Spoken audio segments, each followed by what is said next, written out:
Mas beleza, então o que significa a marca da besta? E qual é a interpretação do 666, o número da besta? Vamos entender isso aqui rapidinho? Então, a marca da besta. Muita especulação tem surgido sobre a possibilidade de que isso signifique algo literal. Fala-se hoje na possibilidade de se criar um sistema de identificação universal que seria lido por laser e que seria colocado na fronte ou na mão direita. Cada pessoa possuiria sim um determinado número e onde quer que ela estivesse seria prontamente identificado.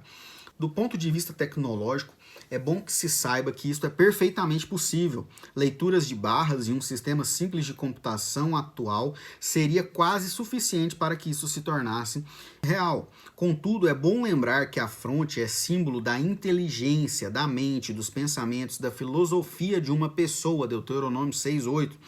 Estes homens devem pensar conforme o pensamento do Estado. Isso tem muito a ver com a ideologia de um sistema ou de um partido. A mão, por outro lado, é símbolo dos atos de uma pessoa, sua ocupação, seu trabalho, sua habilidade. As pessoas que têm esta marca nas mãos agem em favor desta determinada estrutura. Muita coisa tem sido feita no mundo da arte, da literatura, da filosofia, da ciência a favor de sistemas opressivos.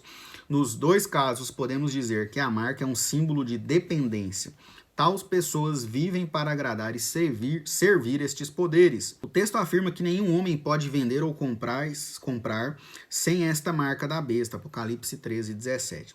Aquele que se recusa a entrar no sistema, que não se subordina à pressão que este sistema gera e que esta organização desencadeia, é posto à margem da sociedade.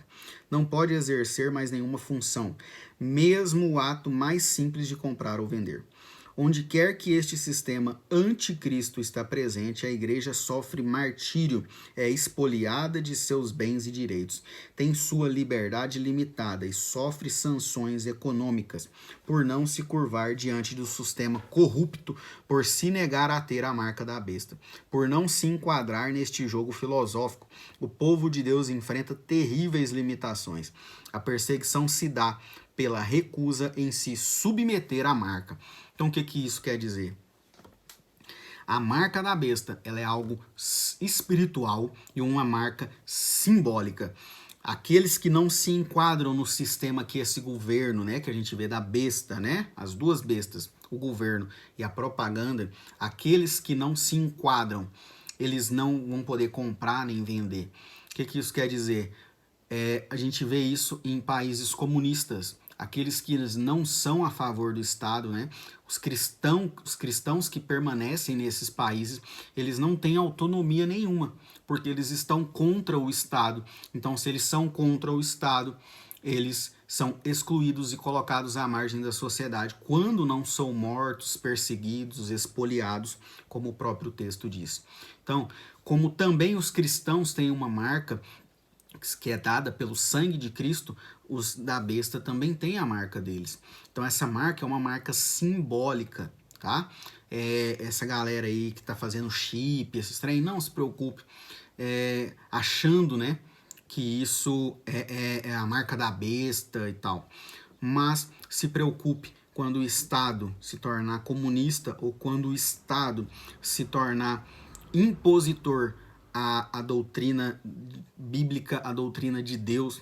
Isso será o sinal aqui da marca da besta, porque se você não se adequar ao Estado, você não vai ter autonomia para fazer nada, beleza? Então, qual que é a interpretação do número 666, o número da besta? A tentativa de decifrar este número pelo método de geometria deu inúmeros resultados fantasiosos. Alguém com uma inteligência mais expressiva pode conseguir resultados mirabolantes. Por exemplo, o número 666 tem sido repetidas vezes ao longo da história atribuído ao Papa. Então basta transformar em algoritmos romanos a frase que se encontra na mitra papal Vicarius Filidel e o resultado é surpreendente. Então eu vou até jogar aqui essa imagem para vocês verem que se você pegar, né, as letras do Vicarius Fidel Dei, se você transformar em algarismos romanos, vai dar um total de 666. De Nero até Hitler, através de tais métodos e com alguns pequenos ajustes, é possível descobrir certas comparações imaginativas, mas que carecem de fundamentos exegéticos e hermenêuticos sérios. Parece-nos, contudo, que o que é mais comumente aceito e mais claro método é entender a oposição entre os números 6 e 7. 7 é o número da perfeição e 6 o número da imperfeição. 6 é um número sempre próximo ao 7, mas ao mesmo tempo infinitamente longe. 6 nunca será 7, sendo eterna e infinitamente próximo, mas ao mesmo tempo matematicamente impossível de ser 7. 6 é eternamente imperfeito. Entretanto, temos ainda outra pergunta a ser feita. Por que o número 6 surge acumulado? Ellul sugere que se trata do número que acumula imperfeições para tentar finalmente atingir a perfeição, se fazendo passar por 7. Ellul sugere ainda que quando o texto nos exorta à sabedoria ou ao entendimento, a ênfase não está nas manipulações presentes entre nós, que os poderes deste mundo presente fazem da propaganda, ou, se preferirmos, das filosofias, das falsas religiões e dos falsos profetas. Então, como que nós concluímos esse estudo sobre as duas bestas, sobre a marca da besta, sobre o 666? Este texto nos desafia em alguns pontos que eu quero trazer agora para que haja uma compreensão, se ainda ficou com alguma dúvida na sua cabeça. Primeiro ponto, como entender a vitória temporal da besta sobre o povo de Deus? O texto afirma que foi dada à primeira besta a capacidade de pelejar contra os santos e os vencer, lá em Apocalipse 13, 7. Ora, sempre ouvimos falar da Igreja de Cristo sendo vitoriosa, confrontando os poderes das trevas e rompendo em fé. Mas qual seria a nossa reação vendo que a besta prevalece contra o povo eleito e amado de Deus? O povo de Deus pode se sentir desencorajado, ter dúvidas acerca do cuidado e da presença de Deus sobre a igreja, mas é bom pensarmos em duas frases deste texto. Primeira, se alguém tem ouvidos para ouvir, ouça, Apocalipse 13, 9. Esta frase foi empregada depois de uma declaração de que só adorarão a besta aqueles cujos nomes não foram escritos no livro da vida do Cordeiro, que foi morto desde a fundação do mundo, Apocalipse 13, 8. Outra frase, aqui está a perseverança e a fidelidade dos santos, Apocalipse 13, 10. Precisamos entender esta frase no seu complexo contexto. Se alguém leva para o cativeiro vai. Se alguém mata a espada, necessário é que seja morto a espada. Aqui está a perseverança e a fidelidade dos santos. O texto afirma que seja qual for o momento em que a igreja estiver, seja de perseguição, cativeiro ou de morte, morto à espada, o povo de Deus não vai retroceder. Segundo ponto, como lidar com os sinais e prodígios da mentira? Somos uma geração fascinada pelo mágico, nos impressionamos facilmente com sinais, sem levarmos em conta o quê? Sua procedência. A Bíblia não nega que o diabo tem poder para realizar sinais. Ao vermos coisas mirabolantes e excepcionais acontecendo, tenhamos cuidado de não atribuirmos a Deus aquilo que não foi feito por ele. Provai os espíritos, 1 João 4:1. Segundo ponto, se tal sinal glorifica a Deus. Não basta que o nome de Jesus seja citado, é necessário que Jesus esteja realmente sendo louvado. Muitas vezes o nome de Jesus é apenas uma isca para distrair nossa atenção. Muitos espíritas realizam milagres usando supostamente a Bíblia e a pessoa de Jesus. Então nós precisamos ver a procedência desses sinais e se tais sinais glorificam realmente a Deus plenamente. O Espírito testifica em nosso espírito. Outro ponto também importante. A Bíblia diz que quem se curva diante de tais forças são aqueles que não receberam a iluminação do Evangelho de Cristo e cujos nomes não foram escritos no livro do Cordeiro, Apocalipse 13, 8. O falso profeta, contudo, não terá o poder de enganar os santos. Marcos 13, 22. Terceiro ponto. A extensão da redenção do Cordeiro. O texto afirma que este Cordeiro foi morto desde a fundação do mundo, Apocalipse 13, 8. Isto é, Antes que existisse mundo, antes do universo ser criado, nos planos eternos de Deus, o seu Filho Jesus foi designado para morrer como cordeiro, a sofrer a minha vergonha, a me substituir, a estar em meu lugar. Então nada acontece por acaso, beleza? O plano de Deus já foi elaborado e está sendo executado desde a fundação do mundo, antes da criação de todas as coisas. Quarto ponto, a resistência aos sistemas. Muitas vezes, ao falarmos de sistemas, pensamos nas expressões mais agudas do mal. Governos políticos inescrupulosos, com milhares de pessoas sendo executadas de forma brutal, como o Terceiro Reich ou fascismo. Outras vezes pensamos no lado obscuro da existência humana, revelada em figuras caracteriais envolvidas com macumbaria, pacientes dependentes finais de drogas e etc. Nunca pensamos na figura do dragão sem que nos venha uma imagem caracterial do seu ser. Mas ao que fazer quando os sistemas são altamente sedutores e fascinantes? O que fazer quando tais sistemas vêm com uma roupagem atraente, com sistemas de juros atraentes e propostas de uma vida melhor? Com leis que se transformam em fontes de extorsão e dor para os pobres, mas cuja roupagem é aparentemente benigna?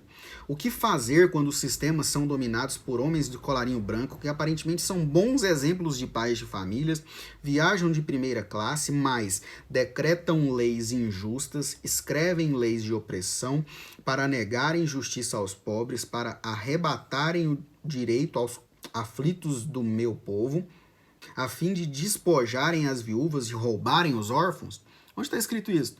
Isaías 10, do 1 ao 12. Então a gente precisa tomar cuidado, tá? Em ficar defendendo governos que são exatamente dessa forma. Colarinho branco, mas que só ferram com o povo. Desculpa o palavreado. É interessante observar que neste século os 4 maiores sistemas filosóficos de maior popularidade e aceitação são opostos na sua essência a valores cristãos, beleza? Fique esperto aí.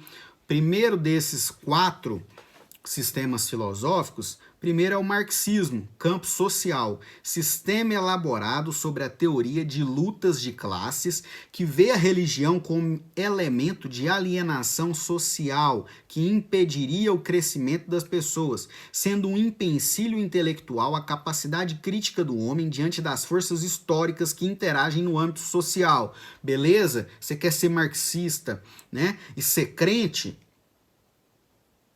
Vai estudar, mano. Vai estudar isso aqui pra você ver se é possível. Um sistema social que vê a religião como um elemento de alienação social. Que massa, né, irmão? Você tá bem crente. Existencialismo. Campo filosófico.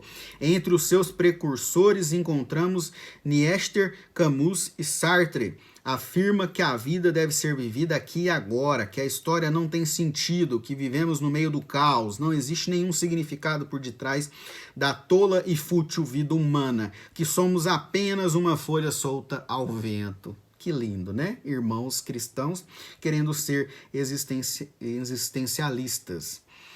O terceiro, freudianismo, campo psicológico. A psicanálise foi elaborada por Freud, que hipervalorizou a sexualidade como forma de encontrar o sentido para o viver humano.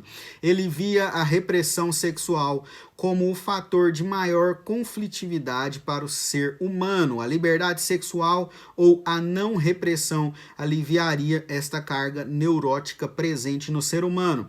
Freud via a religião como uma neurose obsessiva compulsiva.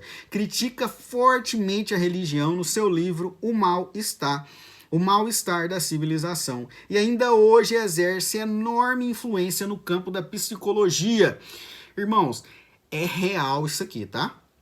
Eu já vi psicólogos cristãos defenderem masturbação e outros atos sexuais por conta dessa raiz de Freud na cabeça da psicologia. Então a gente precisa entender que esse estudo na área psicológica é muito importante. Freud trouxe coisas importantes, mas a gente precisa estar alinhado com a palavra de Deus. Você quer ser psicólogo e cristão? Saiba diferenciar, saiba reter o que é bom e excluir o que é mal. Você analisar essa hipervalorização da sexualidade, você sendo cristão, você está indo contra a Bíblia, tá?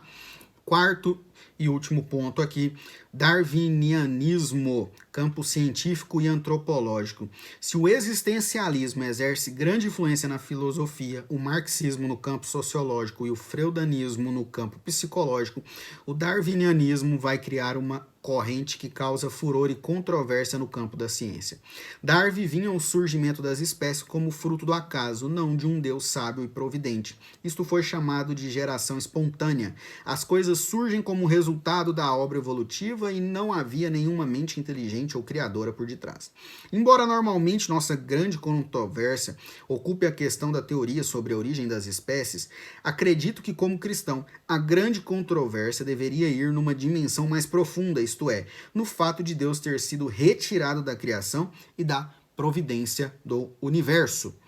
Essa teoria científica afirma que a história da humanidade está entregue a uma força cega e impessoal, entregue a si mesma, sem nenhuma ação de um Deus poderoso e pessoal que criou os céus e a terra e sustenta todas as coisas pela palavra do seu poder. Para ela, a ideia de Deus pode ser facilmente suprimida do cosmos. Então, a gente precisa tomar cuidado com esses quatro maiores sistemas filosóficos.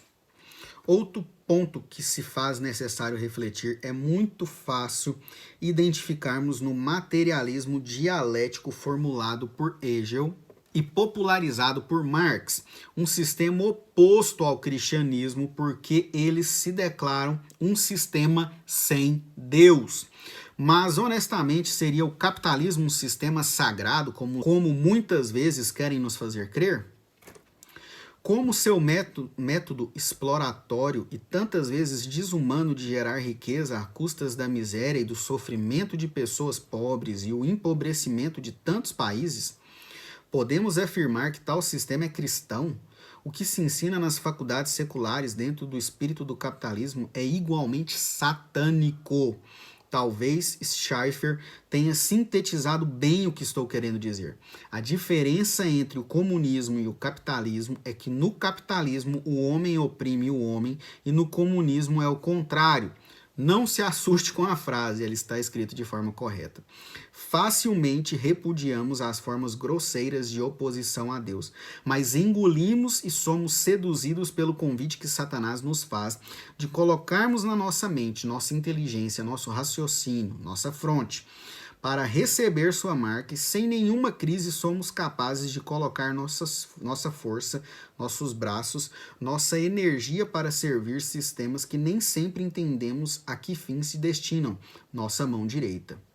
E muitas vezes sequer temos consciência para onde vão nos conduzir.